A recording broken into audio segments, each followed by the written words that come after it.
शहंशाह बहुत न्यायप्रिय शासक थे। उन्होंने अपने महल के प्रवेश द्वार पर 1 घंटा लगवा दिया था। जिसको भी शिकायत हो वह उस घंटे को बजा सकता था ताकि शहंशाह आवाज को सुनकर न्याय कर सकें। उनके राज्य में गरीब अमीर छोटे बड़े सबसे साथ न्याय किया जाता था। शहंशाह की दृष्टि में कानून सबके लिए बराबर था। शहंशाह अपराधी को दंड और निर्दोष को क्षमा करके सबके साथ न्याय करते थे। कई लोग न्याय के लिए शहंशाह के दरबार में अपनी शिकायतें लेकर आते थे। शहंशाह की पत्नी नूरजहां एक दिन धनुर्विद्या का अभ्यास कर रही थी। नूरजहां ने कुछ चुने हुए निशानों पर ही तीर चलाए। अभ्यास करते करते एक तीर नूरजहां ने हवा में चलाते हुए नदी की तरफ चला दिया, जो वहीं कहीं गिर पड़ा। इसके बाद नूरजहां अपने महल लौट आई। कुछ देर में महल के प्रवेश द्वार पर लगा हुआ घंटा जोर जोर से बजने लगा। पहरेदार ने देखा कि एक धोबन सिसकियां लेकर रो रही थी। उसके पास जमीन पर एक मृत शरीर रखा था और उसके हाथ में खून से सना हुआ तीर था। पहरेदार उस धोबन को शहंशाह के पास ले गया।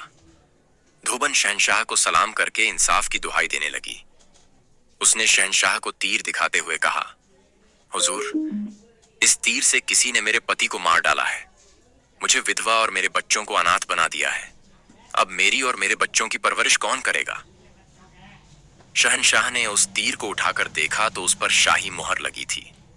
शहंशाह समझ गए कि निश्चय ही इस दुखद घटना को अंजाम किसी महल के ही व्यक्ति ने दिया है।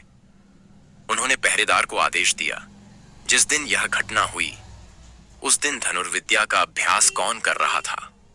राजा का आदेश पाकर पहरेदार महल में गया और सच्चाई जानकर कुछ ही देर में वापस आ गया और बोला, हुजूर, उस दिन बेगम साहिबा धनुर्विद्या का अभ्यास कर रही थीं। शहंशाह ने तुरंत नूरजहां को दरबार में बुलाया।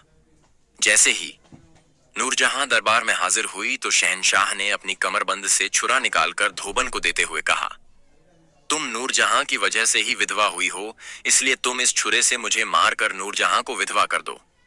ऐसा करने से तुम्हें न्याय जरूर मिलेगा। शहंशाह का न्याय सुनकर धोबन बहुत लज्जित हुई और बोली, हुजूर, आपकी हत्या करने से मेरा पति जीवित नहीं होगा। फिर मैं आपके जैसे न्यायप्रिय शहंशाह की हत्या करने का पाप कैसे कर सकती हूँ? धोबन की बात सुनकर शहंशाह बहुत खुश हुए और राजकीय कोष से उसे आर्थिक सहायता प्रदान की। धोबन आर्थिक सहायता लेकर शहंशाह को धन्यवाद देती अपने घर चली गई। धोबन के जाने के बाद नूरजहां ने शहंशाह से कहा, आपने तो सचमुच बहुत खतरा मोल ले लिया था। यदि वह महिला आपके आदेश का पालन कर देती तो बहुत बड़ा अनर्थ हो जाता। शहंशाह ने कहा, यदि मैं मर जाता तो उस महिला को इंसाफ मिल जाता। एक बात अवश्य याद रखना, कानून सबके लिए बराबर है। शिक्षा इस कहानी से हमें यह शिक्षा मिलती है कि कानून की नजर में कोई छोटा बड़ा नहीं है, बल्कि सब बराबर हैं।